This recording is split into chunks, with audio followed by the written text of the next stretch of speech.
pemirsa, ketemu nih sama kita di acara Adu Perspektif. Nah, karena ini adalah episode pertama kita atau acara pertama kita, aku bakalan jelasin ke kalian semua kalau acara ini bakalan ngebahas tentang isu-isu yang mungkin aja dekat sama kehidupan kita sehari-hari.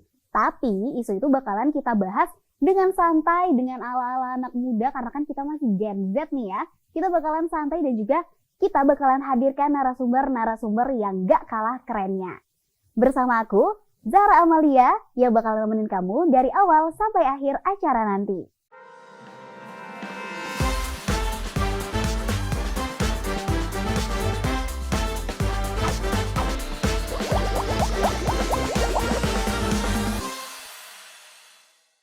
Nah, di acara hari ini ya, di episode kali ini, aku bakalan bahas terkait toleransi nih. Toleransi adalah sesuatu yang sering banget kita dengar apalagi di Indonesia. Dengan banyaknya pulau, ya banyaknya adat, budaya, suku, dan juga agama, tentunya kita harus selalu menjunjung yang namanya toleransi. Kita selalu bisa, selalu bisa menjunjung yang namanya toleransi itu. Dan nanti aku bakalan kasih kalian narasumber-narasumber yang pastinya juga gak jauh-jauh nih dari kita sebagai anak muda. Karena kita harus dengerin perspektif dari anak muda juga. Sebelum kita langsung atau kenalan sama narasumber kita harus lihat VT yang satu ini. Assalamualaikum warahmatullahi wabarakatuh. Halo, perkenalkan nama saya Ahmad Ajin Segara Bening. Teman-teman saya biasa panggil saya Ahmed. Saya berasal dari Malang dan kini sedang berkuliah di Jogja, tepatnya di Universitas Islam Negeri Sunan Kalijaga, Yogyakarta. Di pondok dulu saya bisa dibilang cukup banyak belajar agama dan karena hal itu saya kemudian memutuskan untuk mengambil program studi Ilmu Al-Quran dan Tafsir, biasa disingkat IAT, di Fakultas Usuluddin dan Pemikiran Islam Unsukka. Saya di Jombang mondok dan di Jogja saya pun tetap begitu. Sekarang saya nyantri di Pondok Pesantren Mahasiswa Aswaja Nusantara Melangi. Dari apa yang saya bilang barusan bisa dilihat bahwa kesibukan saya adalah kuliah, nyantri di pondok, dan saya juga aktif di organisasi kemahasiswaan, dan saya baca buku, ngopi, dan lain-lain. Itu sedikit tentang saya. Wassalamualaikum warahmatullahi wabarakatuh. Halo semua, perkenalkan nama saya Frater Syapril Purba SCY. Biasanya saya dipanggil Frater Syapril. Saya berasal dari Riau, Sumatera. Saat ini saya menjalani pendidikan di Fakultas Filsafat Keilahian Universitas Sanata Dharma. Saya tinggal di Biara Skolastikat SCY, Jalan Kaliurang. Biara Skolastikat adalah tempat tinggal para romo atau pastor atau imam, calon pastor dan calon bruder. Dan saya adalah calon pastor yang saat ini menjalani proses pendidikan tersebut. Biasanya saya melakukan kegiatan di fakultas belajar atau studi, dan juga kalau di biara saya melakukan kegiatan rohani, bekerja, dan melakukan kegiatan bersama teman-teman di biara ini. Biara adalah tempat yang khusus untuk pendidikan kaum religius. Demikian perkenalan saya, terima kasih. Nah, tadi udah lihat kan VT yang baru aja kita tayangin, itu ketahuan tuh, kita bakalan bahas toleransi tentang apa? Kita bakalan bahas tentang toleransi agama Islam dan juga agama Katolik. Dan sekarang kita udah hadirin dua narasumber hebat kita. Halo kakak. Halo, boleh kenalan dulu dong, kalau kakaknya namanya siapa? Aku Ahmad Ajin Segara Bening, boleh aja dipanggil Ahmed. Ahmed, oke. Kalau kakaknya? Kalau saya Syapril Purba, boleh dipanggil Syapril. Syapril, oke. Kakak Ahmed dan juga kakak Syapril ya. Iya. Boleh tahu dong nih kegiatan sehari-hari sebagai apa gitu kan? Ataupun juga boleh nanti kita biar tahu gitu kan, penonton juga biar tahu kamu tuh dari agama apa, dari perspektif agama apa, seperti itu. Aku kuliah di UIN ini, di Sunan Kalijaga, Yogyakarta. Nyantri di Pondok Pesantren Aswaja Nusantara namanya di Melangi. Ya.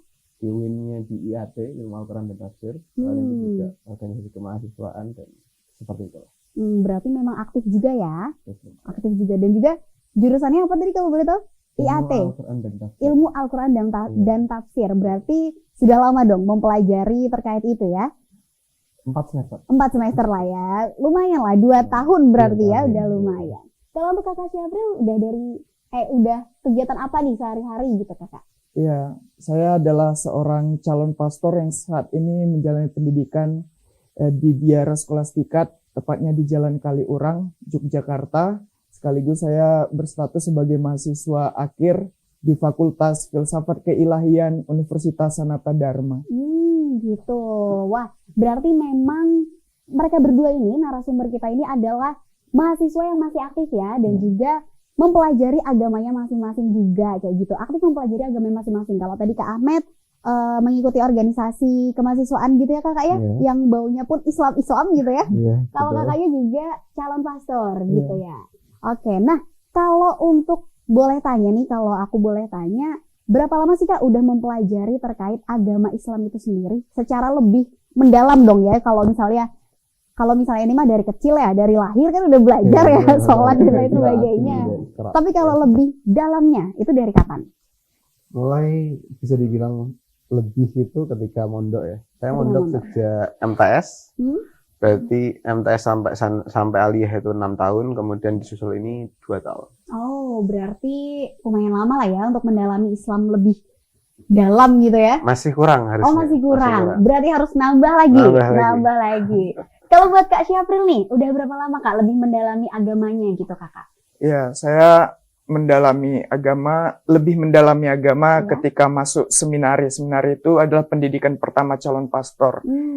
Lamanya pendidikan itu kan 10-12 tahun, jadi sekarang sudah sampai 7 tahun seperti itu menjalani dan mendalami pendidikan agama Katolik.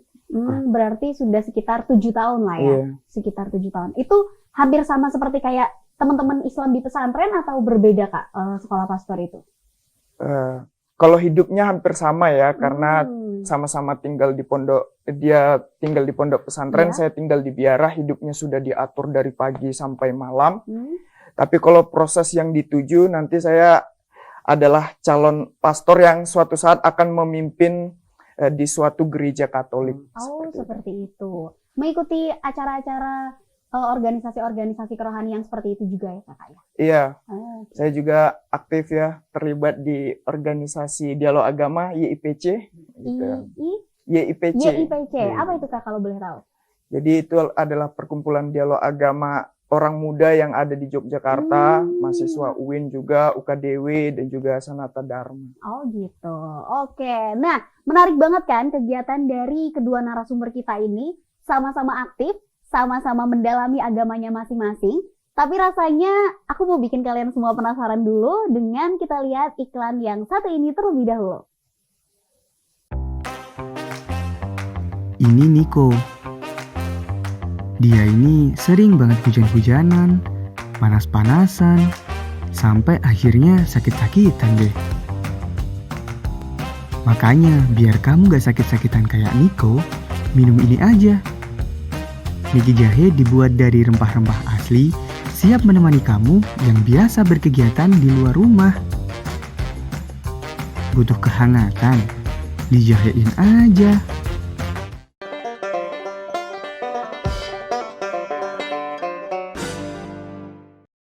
Kembali lagi di Adu Perspektif. Nah, tadi kan udah di-spill nih narasumber dan juga pembahasannya ya tentang apa itu toleransi. Apalagi kita menghadirkan dari perspektif dua agama yang berbeda nih. Ada dari Muslim dan juga ada dari Katolik gitu. Nah, rasanya nggak lengkap kalau misalnya kita nggak dengerin langsung dari kedua narasumber kita terkait gimana sih, aku pengen tanya nih dari siapa dulu ya? Kak Ahmed dulu mungkin ya. Gimana sih Kak Ahmed kalau misalnya kamu memandang ada nggak sih persamaan antara agama Islam sama agama Katolik gitu?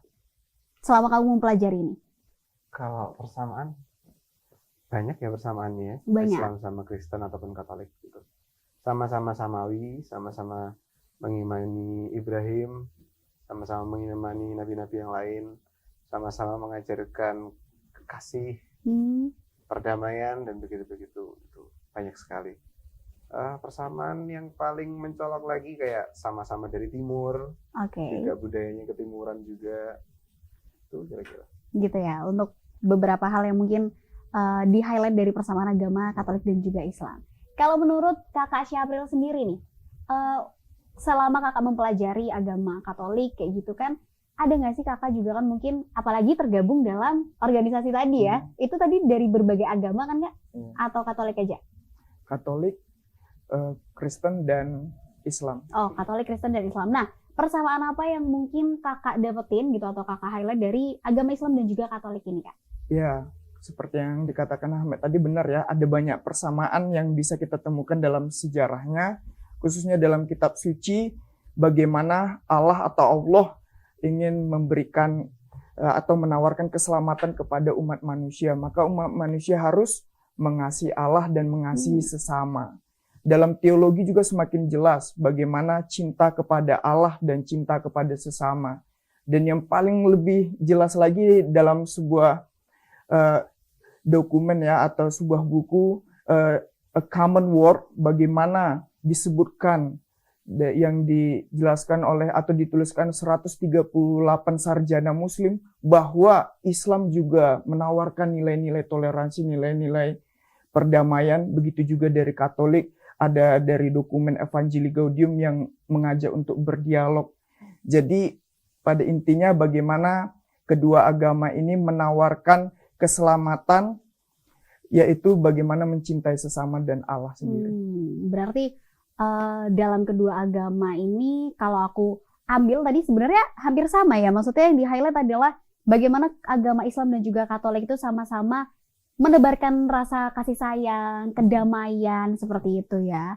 Atau mungkin boleh tahu nih dari salah satu ataupun mungkin keduanya gitu. Ada nggak sih ayat atau yang lebih mungkin biar teman-teman itu lebih jelas gitu. Ada nggak sih ayat yang menjelaskan juga terkait bagaimana bahwa kita itu harus mentoleransi antar agama gitu dari Islam maupun dari Katoliknya? Boleh? Aku boleh mulai dulu. Kalau di Islam, karena pendidikan tarbiyah di Islam itu sangat integrated sama kehidupan berkeluarganya ya. Ya. Nanti bisa diceritakan juga mungkin Mas April ya, gimana kalau kehidupan berkeluarga di Katolik. Nah, kalau di Islam kita kenal seperti Al-Kafirun, itu kan dia lakum dinukum waliyadin, itu paling terkenal. Kalau kita mau cari yang kurang populer juga, ada di Quran juga. Saya sebenarnya tidak hafal Quran sepenuhnya. Nggak apa-apa dong. Cuma kalau maknanya yang saya ingat kayak, ya memang agama Islam itu secara teologi mau menyempurnakan agama-agama sebelumnya. Nabi diminta untuk menyeru kaum Ahlul Kitab, Nasrani dan Yahudi, untuk kemudian mengimani satu Tuhan, persamaannya yaitu mengimani Allah dan tidak mengimani yang lain sebagai Tuhan. Tapi kalau kemudian tidak bisa, maka kemudian ya sudah, maka katakanlah bi'anna muslimun. Kita ya sudah jalan seiring saja. Oke, berarti itu adalah satu bentuk toleransi juga ya. Mungkin kalau dari Katolik? Dari Katolik itu Injil ya, Injil Matius 22 dari sebuah perikop, di mana kalau akulah Tuhan Allahmu itu untuk dicintai. Ketika kamu mencintai Allah, maka cintailah juga sesamamu. Dari sini kan pemahamannya bisa lebih dinamis. Bagaimana dari kemanusiaan itu mulai kita mencintai ini hak asasi manusia, mulai memperjuangkan yang tidak adil. Jadi pemahaman seperti ini yang harus kita ketahui lebih dalam. Itu dari Katolik. Ya, jadi dari kedua agama pun dalam kitabnya masing-masing pun jelas ya menjelaskan bahwa dalam kehidupan sehari-hari pun kita harus toleransi gitu, harus menebarkan rasa kasih, rasa cinta seperti itu. Nah, kalau nih ya kakak ya, kita ngomongin tentang masing-masing agama gitu kan, kita ngomongin tentang masing-masing agama itu pasti ada satu nama yang mungkin sama-sama didengar, bagaimana mungkin dari Islam memandang Nabi, bagaimana mungkin dari Katolik sendiri gitu ya, mungkin memandang dan lain sebagainya gitu kan. Ada satu nama yang mungkin aku dengar satu nama yang sama atau sebutan yang sama tapi beda cara memandang gitu, yaitu Nabi Isa sendiri gitu. Nah, boleh nggak sih di-sharing kalau menurut Kak Syapril dan juga Kak Ahmed gitu kan, bagaimana sih Nabi Isa dalam masing-masing agama yang kalian pelajari selama ini? Mungkin bisa dari Kak Ahmed dulu. Kalau yang saya pelajari di Islam, Nabi Isa itu termasuk dari banyak nabi. Nabi kan sebetulnya banyak ya. Ada hitungan yang diperdebatkan ada seberapa banyak. Cuma yang jelas 25 yang kita terkenal tuh. Yang harus diimani. Yang harus diimani. Salah satu dari 25 nabi itu, dan Nabi Isa juga diakui sebagai yang membawa risalah kepada Bani Israel untuk Injil itu ya. Gitu. itu putra Maryam, seorang perempuan suci yang tidak pernah bergumul dengan laki-laki, tapi kemudian dianugerahi sebagai mukjizat Nabi Isa sendiri, bahwa Nabi Isa lahir tanpa ada seorang bapak. Itu yang di Islam seperti itu ya, memandang Nabi Isa itu. Oke, kalau misalnya untuk di agama Katolik sendiri? Ya, kalau dalam agama Katolik disebut Yesus ya. Secara historis Yesus, jadi Yesus itu adalah Allah gitu. Allah adalah satu. Dalam Katolik meyakini Allah itu punya 3 pribadi, bukan 3 kepribadian. Beda ya. Kalau 3 kepribadian itu terpisah-pisah, tapi ini 3 pribadi. Yaitu Allah Bapa, Bapa yang menciptakan dunia, kosmos ini, Bapa yang mengasihi. Lalu ada namanya Allah Putra yang melaksanakan keselamatan. Siapa itu? Yaitu Yesus tadi, yang dipaku di kayu salib, menderita hingga bangkit. Lalu ada juga Allah Roh Kudus yang membantu manusia untuk mengimani Allah itu. Jadi apa peran Roh Kudus sampai sekarang? Gereja yang hadir itulah peran Roh Kudus. Jadi Allah itu sebenarnya satu ya, tapi pribadinya 3. Gitu ya. Mungkin tuh, aku juga baru tahu nih, ternyata mungkin kalau misalnya kita beberapa kali dengar gitu kan, kita mengartikan bahwa oh, apakah Tuhan di Katolik itu ada 3 gitu kan? Padahal Tuhan tuh mungkin kita sama-sama mengimani bahwa ya udah Tuhan satu seperti itu kan, tapi ternyata pribadinya yang 3 kayak gitu kan, yang diartikan sebagai 3. Nah, ada lagi nggak tambahan mungkin kalau misalnya di Islam sendiri seperti itu, bagaimana Islam sendiri memandang Nabi Isa tersebut gitu? Maksudnya bagaimana sih kalau misalnya mungkin di Katolik itu kan dia memandang sebagai dia Tuhan gitu. Lalu bagaimana kedudukan Nabi Isa itu sendiri di dalam Islam itu sendiri, seperti apa orang-orang Islam memandang seorang Nabi Isa gitu? Tambahan dari yang tadi itu, kalau di Kristen adalah Allah itu juga Yesus begitu ya Mas ya. Tapi kalau di Islam ya seperti yang saya bilang sebelumnya, Isa itu adalah salah satu Nabi ke-24 kalau mau dibilang sederhana, habis itu Nabi Muhammad ke-25. Hampir terakhir berarti ya? Hampir terakhir. Risalah yang dibawa oleh Isa itu disempurnakan oleh Nabi, dan Al-Quran yang datang ke kita itu menyempurnakan Injil yang didatangkan kepada Isa. Dalam perspektif Islam gitu ya. Nah kalau misalnya di Katolik sendiri nih, aku sebenarnya di kekepoan juga ya, gimana bukan apa ya perasaannya, atau mungkin gimana pandangan teman-teman Katolik sendiri juga ketika dianggap seperti itu kayak gitu. Apakah itu jadi hal yang bermasalah di teman-teman Katolik ketika misalnya seorang Yesusnya di agama Katolik tapi dipandangnya ya nabi gitu di Islam, itu gimana pendapat dari teman-teman Katolik? Saya kira itu konsekuensi dari banyaknya nabi dan banyaknya rasul ya, sehingga menghadirkan perspektif yang berbeda-beda, dan itu manusiawi sekali. Tapi pada intinya bagaimana mereka mewartakan kebaikan dan keselamatan. Kalau saya boleh menambahkan ya, dalam kitab suci Perjanjian Lama, masa sejarahnya Abraham, Musa, Allah itu menjanjikan keselamatan. Saya akan memberikan keselamatan kepada kamu umat manusia, seperti itu. Dan janji itu terpenuhi pada Perjanjian Baru, yaitu hadirnya Yesus Kristus secara historis. Jadi manusia itu kan makhluk simbolis yang membutuhkan tanda ya. Betul. Kalau kamu mencintai aku, buktinya mana? Ini. Hadirlah Yesus Sang Mesias yang menyelamatkan lewat sengsara dan wafat serta bangkit. Jadi Yesus itu adalah Allah yang berinkarnasi sebagai manusia. Itu sebagai wujud cintanya Allah kepada manusia. Oke. Nah, mulai dapat nih pandangan masing-masing ya terkait Nabi Isa sendiri. Mungkin kalau di Islam memandangnya dia sebagai nabi atau sebagai ya salah satu juga utusan Allah juga yang membawa rahmat gitu kan. Tetapi kalau misalnya di Katolik memandangnya bahwa sama sih sebetulnya pandangannya bahwa Nabi Isa nih atau seorang Isa di Muslim dan juga Yesus di Katolik ini sebagai turunan dari Allah atau membawa rahmat, membawa kasih, cinta, damai dan lain sebagainya. Sebetulnya kalau kita mungkin bisa tarik gitu ya, ada persamaan di situ. Iya nggak? Atau ada pandangan lain nih? Ya kan, untuk menariknya adalah bahwa sama-sama dia adalah utusan Allah untuk membawa kedamaian.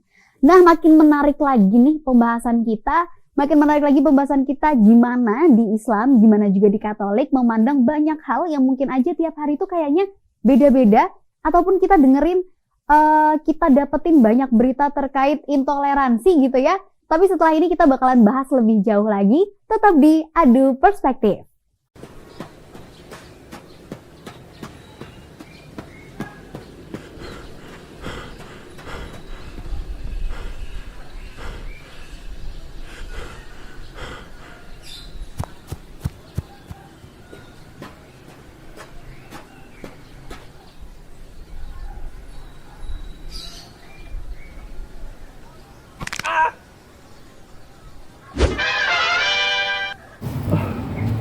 Loh, kenapa mas?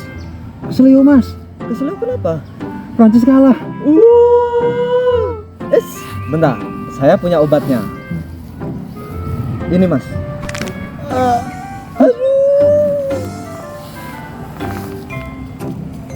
Udah mas. Enak. Minyak teler menyembuhkan Anda dari encok, pegalinu, dan kemiskinan. Harga bersahabat, cepat sehat. Hai. Udah enakan mas? Wah, enak mas. Oke. Saya pamit dulu ya. Sip. Semoga Prancis juara. Uhuy.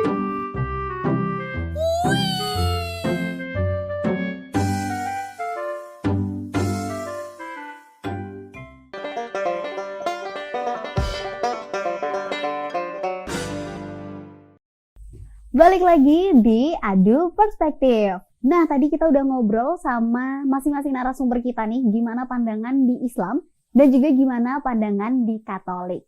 Pastinya mereka berdua ya, dari narasumber Islam dan juga dari narasumber Katolik gitu ya, kan pernah menjalani kehidupan sehari-hari yang pastinya banyak banget nih tantangannya ataupun juga banyak yang dihadapi gitu. Nah, aku mau tanya dulu nih sama Mas Ahmed gitu. Gimana sih Mas pandangan kamu, gimana sih Kak pandangan kamu tentang toleransi itu sendiri ya? Dan lebih spesifiknya mungkin dalam kehidupan sehari-hari di Indonesia itu sendiri, kamu memandang toleransi itu seperti apa? Dibuat kalau kita anak-anak muda maunya singkat-singkat aja lah ya. Anak-anak muda, Gen Z ya? Gen Z. Aku 2002 berarti. 2002. Gen Z banget. Jadi itu ya toleransi ya. Di antara perbedaan kita tetap stay cool, kita tetap nongki bareng aja, tetap biasa aja. Gitu. Santai aja ya? Santai aja. Ternyata harusnya setelah teman-teman tadi lihat segmen-segmen sebelumnya ya, yang kita bicarain sebelumnya mas, teman-teman paham kalau bedanya itu banyak, tapi ya nggak apa gitu. Jadi toleransi itu beda, tapi keep it cool. Keep it cool, kayak ya udah gitu kan. Kita lagian ngopi, ngapain kita harus beda-bedain? Misalnya ngopi-ngopi nongkrong-nongkrong bareng, kita kan nggak harus bedain antara si A dan juga si B gitu ya. Apalagi terkait pendapat juga boleh-boleh aja lah ya beda pendapat. Cool banget nih, anak ala-ala Gen Z banget ya. Langsung aja kalau misalnya dari Mas Syafril gimana memandang toleransi dan kehidupan sehari-hari? Ya, kalau saya memandang toleransi dulu ya, sebelum mengenal banyak teman-teman Muslim, saya tentu banyak berprasangka seperti itu. Oh, Islam seperti ini gitu. Tapi ketika saya sudah mulai belajar, sudah punya banyak teman-teman Muslim, saya diskusi dan berdialog, akhirnya mindset saya ini berubah nih, stereotip saya, pandangan saya. Misalnya kan ada terjadi intoleransi seperti itu. Oh, enggak juga. Di sisi lain ada banyak kelompok-kelompok yang memperjuangkan toleransi seperti itu. Jadi lebih pada sebuah prasangka yang perlu diubah. Lalu yang kedua, prasangka yang penting nih, mayoritas dan minoritas nih. Nah, sering sekali anak muda zaman sekarang, saya ini anak minor nih, anak minor gitu kan. Biarlah mereka yang mayoritas seperti itu. Itu dalam berbagai aspek, khususnya juga agama ya. Itu jangan sering digunakan. Kenapa? Kalau kita gunakan juga di fakultas nih, di tempat saya yang banyak Katolik. Lalu yang teman-teman Muslim belajar, saya hanyalah minoritas di sini. Jadi merasa kerdil sendiri. Padahal kita memiliki identitas yang sama sebagai bangsa Indonesia. Sama-sama terjajah dulu, sama-sama memperjuangkan bangsa Indonesia. Seperti itu. Kita sama-sama manusia, kita sama-sama Indonesia gitu ya. Kita punya satu ini yang sama gitu. Harusnya kita punya satu rasa yang sama gitu kan ya. Dan itu bisa jadi landasan kita dalam toleransi. Nah tadi kan ngomongin ya, ada minoritas, ada mayoritas. Terus juga pernah mungkin salah memandang dalam toleransi itu sendiri, atau mungkin pernah underestimate duluan gitu kan sama adanya toleransi di Indonesia. Pernah nggak sih kalau dari Katolik sendiri atau dari Mas Syapril ini sendiri, Kak Syapril sendiri, pernah nggak sih ngerasain adanya intoleransi di Indonesia itu masih ada gitu? Iya, kalau toleransi saya tentu melihatnya ada ya, terlebih media sosial semakin membantu kita melihat realita Indonesia ini ya. Bagaimana juga pembangunan seperti itu, bagaimana juga dari pribadi-pribadi yang belum pernah berjumpa dengan agama lain sehingga membentuk perspektif sendiri seperti itu. Tapi kalau saya pribadi, ketika saya menemukan intoleransi di Indonesia, saya juga mencari nilai-nilai apa yang masih diperjuangkan oleh anak-anak muda gitu. Ada banyak organisasi yang memperjuangkan nilai-nilai toleransi itu. Kalau menurut kamu, Kak Ahmed pernah nggak? Masih ada nggak sih intoleransi di Indonesia itu sendiri? Gitu? Walaupun katanya kita berbeda-beda tapi tetap satu nih, gitu kan? Masih ada nggak? Sayangnya aku sendiri nggak terlalu banyak hidup di lingkungan yang aku bertemu dengan teman-teman yang punya perbedaan yang mencolok gitu ya. Cuma yang siapapun bisa merasakan, Mbak ya. Sekarang internet itu kelihatan kalau teman-teman orang-orang di internet kita nggak ngerti siapa aja. Aku selalu berasumsi kalau itu mungkin anak bocil. Aku selalu berasumsi gitu. Tapi kita nggak tahu. Itu kok nyaring sekali kalau menjelek-jelekan yang lain. Tapi sama seperti yang Mas Syapril tadi bilang, dengan banyaknya kita lihat anak-anak muda yang tetap kayak peduli, habis itu mau berkerumun untuk mempelajari tentang perbedaan itu, kayaknya harusnya siapapun optimis. Optimis bahwa intoleransi bakalan kita menuju arah yang lebih baik. Menuju arah yang lebih baik. Gitu.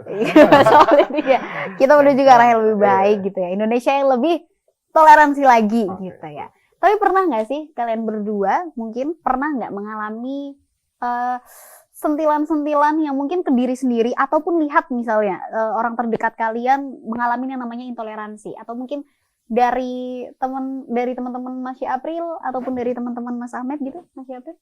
Ya, saya pernah mendengar ya dari teman-teman saya gitu, bagaimana dia didiskriminasi seperti itu, dikucilkan atau dikatai secara langsung seperti itu. Jadi ada sebuah pengalaman yang tidak enak gitu. Tapi syukurnya dia mau men-sharekan pengalaman itu, sehingga ketika dia menceritakan saya bilang lagi, oh ini loh nilai-nilai Islam juga seperti ini. Jadi diluruskan ya. Iya, jadi mari kita melangkah lebih jauh lagi. Jangan hanya berpatok pada pengalaman yang satu itu. Oke. Kalau Kak Ahmed pernah? Atau pernah mengalami? Pernah mengalami atau enggak ya? Enggak dong. Apa pernah nih? Jangan-jangan mengkhawatirkan juga? Kayaknya kalau dari yang kepercayaan lain malah nggak pernah sih, Mbak. Oh ya. Kayak mostly dari Islam sendiri kan juga punya banyak faksi ya. Iya. Ya mostly dari sana. Tapi kalau yang dari kepercayaan lain sejauh ini belum pernah. Gitu ya. Jadi ternyata juga mungkin banyaknya apa ya? Kita sebut faksi aliran boleh ya, kita sebut aliran-aliran di Islam pun gitu ya. Ya ada perbedaan-perbedaan pendapat dan it's normal gitu kan. Sebenarnya itu bukan hal yang harus permasalahkan gitu ya. Mungkin sebelum penutup nih, closing statement, boleh dong kasih tips-tips atau mungkin beberapa kata-kata dari Kak Ahmed ataupun Kak Syapril untuk kita ngomongin terkait toleransi buat teman-teman yang ada di rumah. Boleh dari Kak Ahmed dulu? Apa ya? Aku selalu berharap untuk kita dengan mudahnya kita akses informasi, yang mudah itu akses informasi, tapi sayangnya juga mudah untuk memberikan informasi secara cuma-cuma. Banyakin aja yang pertama, banyakin yang mendapatkan informasi, di situ banyak-banyak baca. Tingkat literasi kita rendah, mari kita naikin lagi biar kita kalau baca kita bisa selektif, bisa paham, bisa ambil baik-baiknya. Bisa jadi sekeren Mas Syapril kalau apa ya, sekeren sekali pokoknya. Jadi itulah harapannya buat Indonesia nih? Harapannya buat semua, buat anak muda deh, karena mereka nggak akan hidup lama ya mungkin.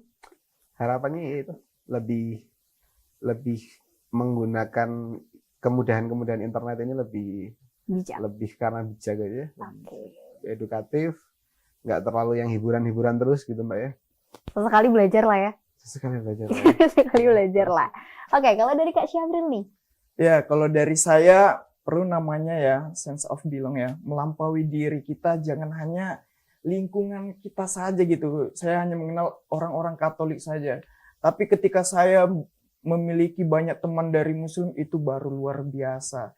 Jadi perlu namanya keluar dari zona itu Nyaman. agar saya dapat mengenal nilai-nilai kebaikan, nilai-nilai ajaran dari agama lain.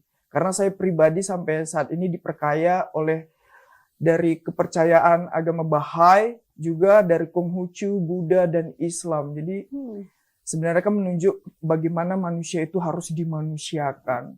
Jangan sampai keadilan itu mengatasnamakan agama, tapi pertama-tama atas nama kemanusiaan. Jadi caranya ya seperti hal-hal sederhana yang saya sampaikan, mengubah perspektif, mengubah paradigma yang ada, dan berani berjumpa kepada orang-orang luar ya. Karena anak muda ini kan mager. Pokoknya di rumah scroll. Kelompok sendiri begitu Iya. ya, dan langsung berprasangka. Betul, Padahal ada banyak hal yang mau kita lakukan. Oke.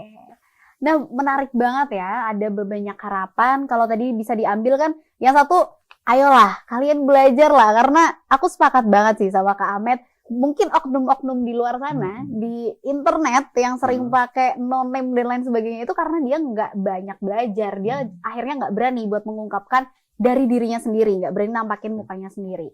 Dan juga dari Kak Syapril tadi ya, bahwa kita ayolah keluarlah, mainlah, ketemu sama orang-orang banyak, jangan cuma ada di kelompok-kelompok kamu sendiri. Nah, rasanya kurang nih ya waktunya kita ngomongin terkait toleransi sama Kak Ahmed dan juga sama Kak Syapril. Dan nanti kita next bakalan ngobrol-ngobrol lagi di Adu Perspektif. Banyak banget isu-isu yang mungkin bisa kita bahas ke depannya. Banyak banget isu-isu yang bisa kita diskusikan bareng sama anak-anak muda di Indonesia ini. Dan pastinya kalau dari aku ya bisa ngambil kesimpulan, bukan kesimpulan mungkin ya, diskusi nggak ada kesimpulan harusnya. Semua harus terserah aja kalian mau mikirnya gimana gitu. Tapi kalau aku boleh berpendapat bahwa di Indonesia ini kita harus selalu menanamkan yang namanya toleransi. Karena toleransi itu kita sama-sama dari agama lain pun mengajarkan yang namanya kebaikan, kedamaian, dan juga cinta dan kasih. Jadi intinya seperti itu, buat kalian semuanya, kita harus selalu menanamkan yang namanya toleransi di Indonesia. Dan aku rasa dari aku cukup, dari Kak Ahmed juga cukup, dari Kak Syapril juga cukup. Kita bakalan ketemu lagi di Adu Perspektif dengan segmen selanjutnya atau dengan episode selanjutnya. Dadah!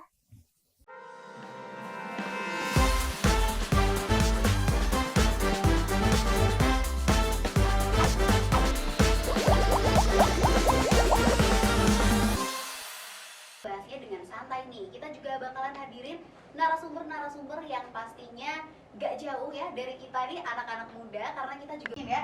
Gimana sih Kak Ahmad kalau misalnya kamu memandang ada nggak sih persamaan